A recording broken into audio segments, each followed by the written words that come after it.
Hey everyone. So there's been some activity, some kind of escalation activity, you could call it, in Syria. You might have heard that the other day Israel carried out a bombing operation against an airfield in Syria, and that's what we're going to talk about in this video. We're going to talk about everything going on between Israel and Syria right now.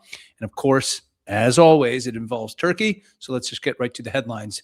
Netanyahu says he warned Turkey before Israel struck Syrian base. Prime Minister Benjamin Netanyahu asserted on Wednesday that Israel had already warned Turkey against any military activity in Syria before Israel bombed an airbase that Ankara had been eyeing, while sources told Reuters that the Mossad chief discussed the issue last week with the Syrian foreign minister. Speaking in a podcast interview a day after Israel struck a military airbase in northwest Syria, Netanyahu said that Israel will not tolerate a Turkish military buildup that descends south because it threatens us. Warning Turkey against such military activity in Syria, Netanyahu simply said, "Don't," in English. The message was conveyed, but apparently they didn't hear it, so we made sure they understood it more clearly, he added.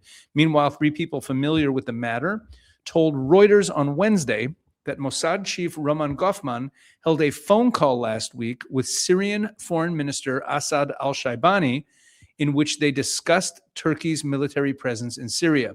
The call, which the sources said took place on August 14th, marks one of the highest level contacts yet between Israel and the new Syrian government since the fall of former dictator Bashar al-Assad in December 2024.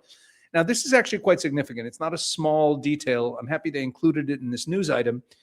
If the head of the Mossad is talking to the Syrian foreign minister, that means that Israel is making it very clear that this is a very serious issue, meaning Turkey's military presence in Syria. Think of what goes into setting up a call like that. The head of the Mossad talking to the Syrian foreign minister, and they're making it public that the conversation was held. And you got to remember, the Syrian government doesn't recognize Israel really. We don't have any kind of diplomatic relations. So I think that's actually significant in terms of how seriously Israel takes this threat. Both Turkey and Syria reacted angrily to the airstrike, which Damascus said caused material damage but no casualties. The strike was also condemned by U.S. Ambassador Tom Barrack, who called it an unnecessary escalation. That does not mean that this was the U.S. position. In fact, the Israelis later said that Prime Minister Netanyahu's office said that they had actually briefed the Americans on the situation in advance. So it could be that Barrack wasn't involved in the conversation, or it's hard to say. I don't know if Tom Barrack was speaking on his own behalf. We know that Tom Barrack is very close to Erdogan, and he has actually been a source of a lot of the questionable decisions that the United States has made vis-a-vis Syria and the Middle East in general can be traced to Tom Barrack. That's a whole other topic that we're not going to get into right now. Condemning the strike, Syria's foreign ministry said that it has exercised restraint and worked to consolidate stability and avoid escalation, despite tensions between the neighbors, in particular over the presence of Israeli troops in the southern Syria buffer zone. Israel and Syria's new authorities have held several rounds of direct talks and have agreed to establish an intelligence sharing mechanism. But Israel has repeatedly raised the alarm about an entrenched Turkish presence in Syria. And in a statement Tuesday, Netanyahu's office asserted that Turkish troops were allowed to deploy at the airbase, breaching an agreed upon status quo. So what happened here is that Israel warned Turkey, they warned Syria that they will not allow a Turkish presence in Syria. They will not allow a Turkish presence in a country that borders us. Turkey's been very open about its hostility towards Israel, and Israel's simply not going to allow that to happen. Israel, quote, repeatedly warned Syria that such a deployment would pose a threat to Israel's security, and Syria chose to ignore these warnings. So that's the background of this, but there's a lot more to say. I'm going to link this back to something that, all the way back to something that happened about a year ago in Syria that relates also to Iran. So stay with me here. Let's just get through some of the details of this. Here's the reaction from Turkey. Ankara rejects Israeli allegations on airbase, but Syrian officials confirm Turkish visit.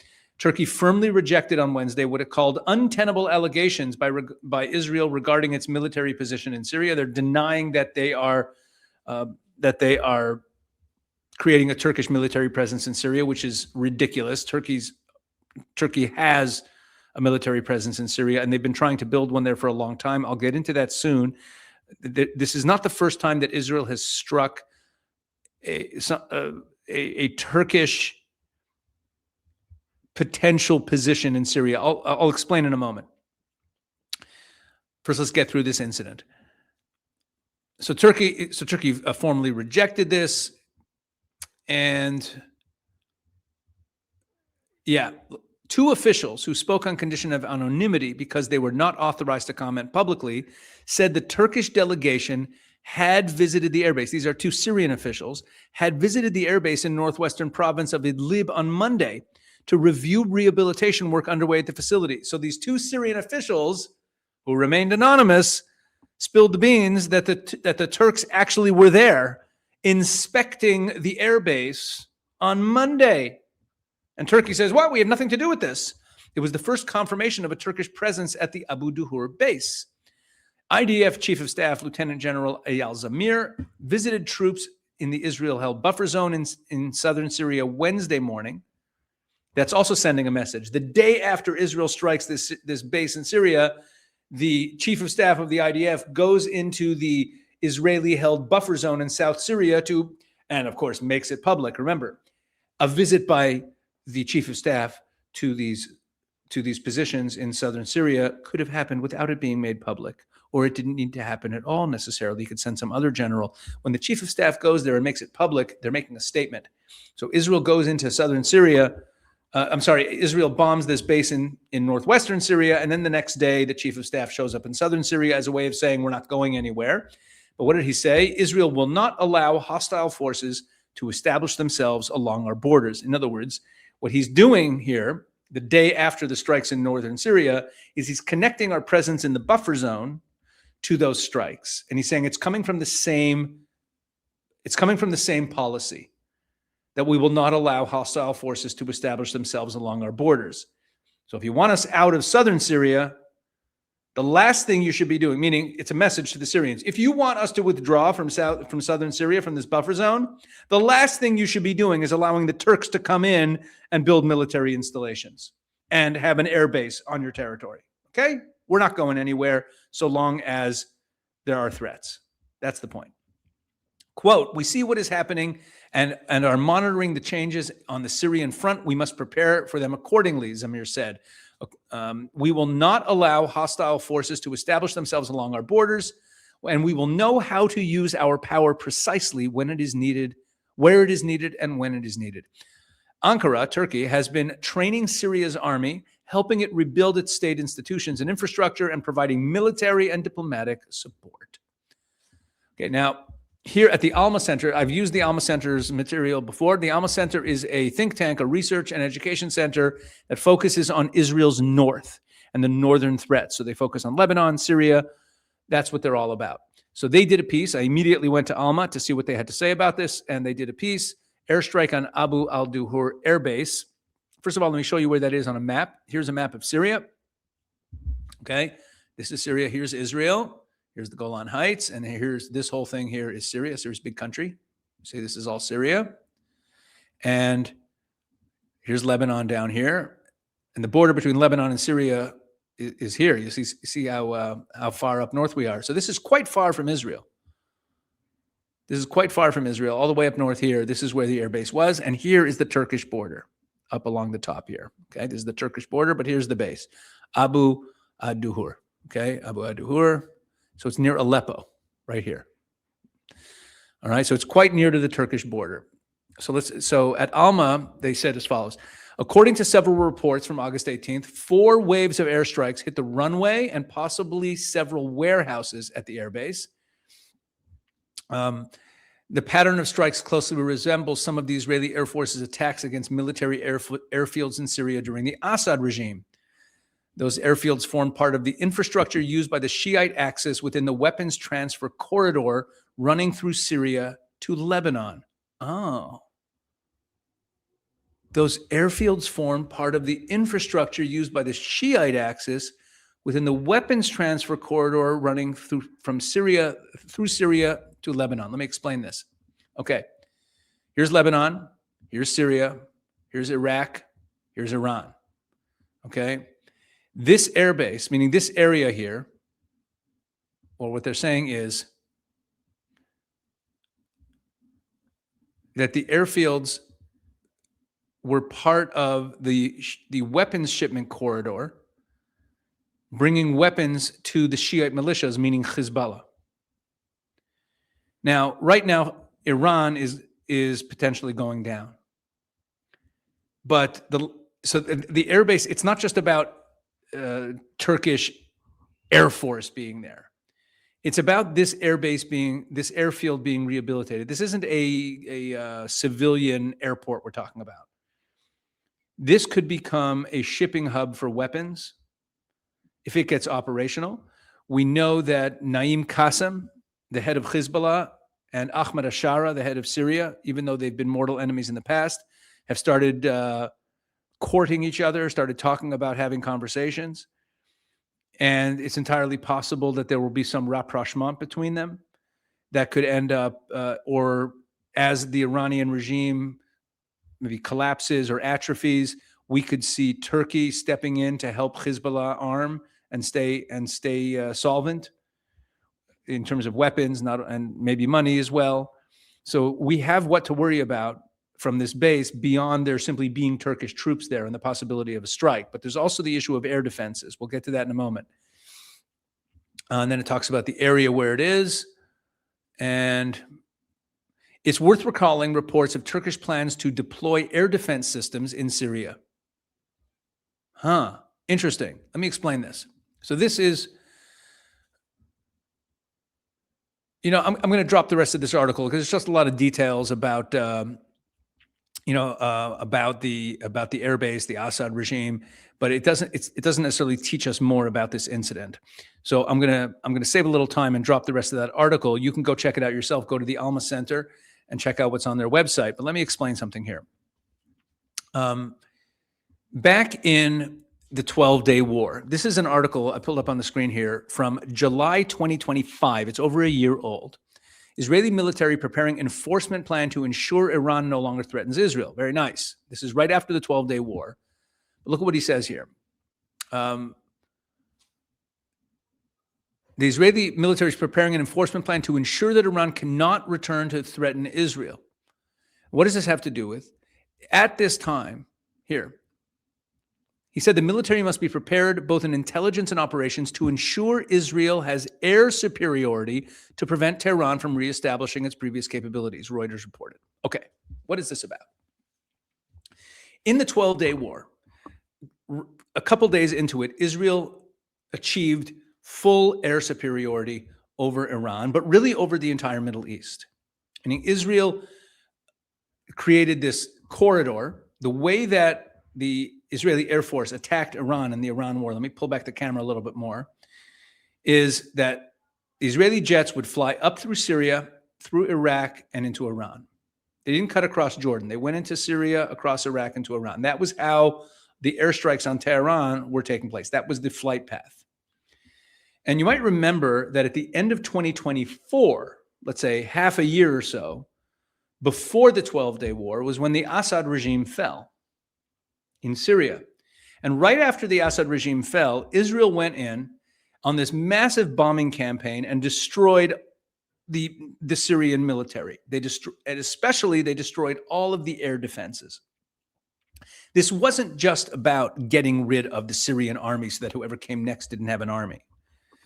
It was about that too, but it was, in retrospect, one of the primary goals of getting rid of all the air defenses in Syria was to clear this corridor so that Israel could attack Iran. They were preparing for the 12-day war. They were preparing for a war with the Iranian regime. And then a few days into the war, we get this, it was actually mentioned during the war, and this is a story I dug up from last year from right after it. But what happened, in a number of statements, the Israeli Defense Minister, Israel Katz, said that once Israel achieved this air dominance, destroying all the air defenses in Iran and along the way in this corridor, that the plan was to maintain this air dominance long term so that Israel would have freedom of operation to be able to carry out strikes in Iran unimpeded into the future. In September, a few months after the 12-Day War, almost a year ago, there was an event that took place that was reported almost nowhere. I saw it on an open source intelligence website called netziv.net. Very reliable stuff. They just pull information from all sorts of other places that aren't really reported much. And they reported on an incident where the Israelis carried out airstrikes in Syria. Now, the airstrikes were covered, but no one talked about what was hit. It was just that Israel has carried out airstrikes in Syria, which was a sort of common thing at the time, so no one really paid attention to what was hit. But these particular airstrikes took out an air defense system, anti-aircraft air defense system that was being installed in Syria by the Turks. And while it was being installed, Israel went in and destroyed it. And at the time that happened, I thought to myself, oh, this is interesting. This is Israel enforcing their air dominance and making sure that they maintain their air dominance over the region. So now this attack of this week, attacking this airbase here, is really just continuing the same doctrine. And Israel's defense doctrine, I've talked about this many times, Israel's defense doctrine globally in all fronts has changed since October 7th in a very significant way. Before October 7th, going all the way back to the 1970s, Israel's defense doctrine was based on an assessment of our enemies' motives. Are they deterred? Are they incentivized to attack us or not? And international agreements could help us. And, diplomacy could help us. And we could have other countries guarantee our security, UN peacekeeping forces. All of this, Oslo, this was all a defense doctrine based on mitigating threats through an evaluation of or a management of our enemies' motives, right? It's basically a catch-all for all of that foreign policy approach covering 45 years. More. After October 7th, about 45 years. After October 7th, Israel's defense doctrine has changed. It's actually changed back to what it was in the early years of the state, which is that our only assessment of threats is based on capabilities. If we see capabilities that threaten us, we deal with them.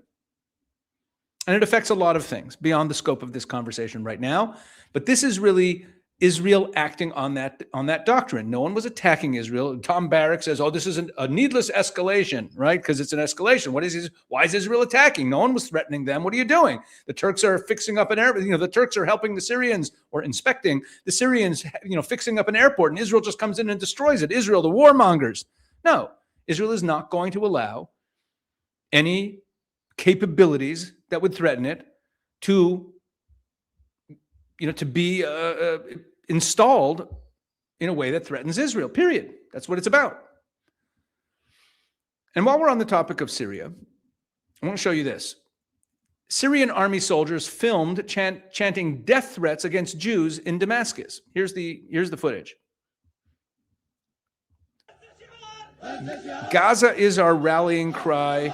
Bombing and destruction we will not break. I am coming for you, Jew. Jew. I'm coming for you, Jew. I'm coming for you from the mountain of fire. I will make a weapon from my body. With your blood, rivers flow. With your blood, Jews, right? Allahu Akbar, Allahu Akbar, Allahu Akbar, etc. That's the end of the video. So these are our lovely neighbors. And this is the Syrian army. This isn't some rogue terrorist group. This is the Syrian army. Talking about slaughtering Jews and having the rivers of blood of Jews flow. So yes, Israel's not going anywhere so long as threats are being built up along our borders. And in this piece about that incident, it's not that noteworthy, but the Jerusalem Post dug a little deeper into what's going on in that country. And I want to read you an excerpt from the piece here. Dr. Zoe Lavornik, a security researcher at the Alma Research and Education Center, describes the video as concerning, likening it to other videos where chants of Khaybar, Khaybar, O Jews, alongside Salafi jihadist messages were documented. Khaybar is an ancient slaughter of Jews that took place in the time of Muhammad. Muhammad's army slaughtered a Jewish community in Khaybar. And it's a common chant of jihadist groups when they want to talk about their desire to slaughter Jews, is they'll chant Khyber Khyber al Yahud, Khyber Khyber O Jews, and then something like Allah's army is coming to, or Muhammad's army is coming to, to get you, to finish the job.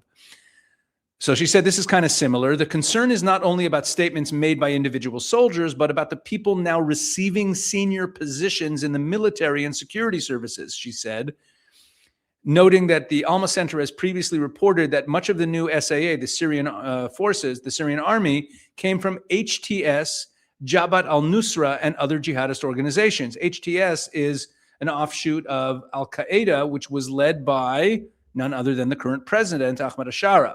All 5 commanders designated to lead the new regional corps have backgrounds in such organizations. All 5 commanders designated to lead the new Syrian army, right? The Americans like the new guy. He's a good-looking guy, Trump said, right? All 5 commanders come from jihadist terrorist organizations, including the commander responsible for southern Syria and the border with Israel. This is what's going on in Syria right now, folks. So, yeah, things are kind of escalating there. Let's do one more headline. I'm not going to read you this story. I'm just going to show you the headline and then give you a summation of it because it relates to what's going on in Syria. This is also from the Alma Center. The nuclear material remaining in Syria, questions, risks, and oversight challenges. You might have heard this. This is from today. They posted this today because there was this weird news story about how it was reported that Syria and well, I'll read you just this little piece and then I'll give you the summation of the rest of the article because it's a little too long to read. That on August 18th, Syria and the IAEA, the International Atomic Energy Agency, issued an official joint statement presenting, saying that nuclear material that was found in Syria was declared by Damascus would remain in Syrian custody and placed under international safeguards. Okay, and that was after it was reported that the United States had reached an understanding with Syria and Israel under which this material would be removed. Now, this isn't such highly enriched material, but it still has all kinds of bad uses. Let me just sum up what the rest of this article says. Basically, it's this. Syria still has leftover nuclear material in its territory, and nobody's totally sure what happens to it next. Okay, so this is a developing story, really. And here's the backstory. Back in the 2000s, Assad's regime was secretly building a nuclear reactor at a place called Al-Kibar, and they were being helped out by North Korea. Israel bombed that facility in 2007 before it ever went online. Assad spent the next decade hiding the evidence and stonewalling inspectors after Israel bombed it. Fast forward, September of last year, September 2025, the IAEA finds undeclared uranium particles in Syria.